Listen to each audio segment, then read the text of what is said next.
തെറ്റിദ്ധാരണയുണ്ടാക്കുന്ന രീതിയിൽ എഡിറ്റ് ചെയ്ത പ്രസംഗം ഉൾപ്പെടുത്തിയതിന് യുഎസ് പ്രസിഡന്റ് ഡൊണാൾഡ് ട്രംപിനോട് മാപ്പ് ചോദിച്ച് BBC.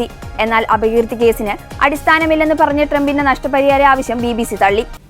ഞങ്ങൾ പ്രസംഗത്തിന്റെ വിവിധ ഭാഗങ്ങളിൽ നിന്നുള്ള ഭാഗങ്ങൾ കാണിക്കുന്നതിന് പകരം പ്രസംഗത്തിന്റെ ഒറ്റ തുടർച്ചയായ ഭാഗമാണ് കാണിക്കുന്നത് എന്ന പ്രതീതി എഡിറ്റിംഗ് വഴി സൃഷ്ടിച്ചു എന്ന് ഞങ്ങൾ സമ്മതിക്കുന്നു. ഇത് പ്രസിഡന്റ് ഡൊണാൾഡ് ട്രംപ് നേരിട്ട് ആക്രമണത്തിന് ആഹ്വാനം ചെയ്തു എന്ന തെറ്റായ ധാരണ നൽകിയെന്ന് BBC തങ്ങളുടെ തിരുത്തൽ പ്രസ്താവനയിൽ പറഞ്ഞു. ഡോക്യുമെന്ററി ഒരു പ്ലാറ്റ്ഫോമിലും വീണ്ടും സംപ്രേഷണം ചെയ്യാൻ ഉദ്ദേശിക്കുന്നില്ല എന്നും BBC കൂട്ടിച്ചേർത്തു. വീഡിയോ ക്ലിപ്പ് എഡിറ്റ് ചെയ്ത രീതിയിൽ BBCക്ക് ആത്മാർത്ഥമായ ഖേദമുണ്ടെങ്കിലും അപകീർത്തി കേസിന് അടിസ്ഥാനമുണ്ടെന്ന വാദത്തോട് ഞങ്ങൾ ശക്തമായി വിയോജിക്കുന്നുവെന്നും കോർപ്പറേഷൻ വ്യക്തമാക്കി.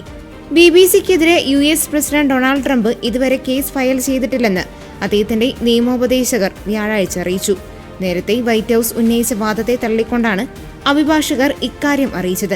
2021 തന്റെ അനുയായികൾ കാപ്പിറ്റോണിൽ അതിക്രമിച്ചു കയറിയ ദിവസം ട്രംപ് നടത്തിയ പ്രസംഗം BBC എഡിറ്റ് ചെയ്തതിനെതിരെ ഇതുവരെ കേസ് നൽകിയിട്ടില്ലെന്ന് ട്രംപിന്റെ അഭിഭാഷകർ വ്യക്തമാക്കി. ഒരു ക്ഷമാപണവും നഷ്ടപരിഹാരവും ആവശ്യപ്പെട്ട് നിയമ നടപടിക്ക് ഭീഷണിപ്പെടുത്തി ട്രംപ് ഞായറാഴ്ച BBCക്ക് കത്തയച്ചതിന് പിന്നാലെയാണ് അഭിഭാഷകരുടെ ഈ പ്രസ്താവന വന്നത്.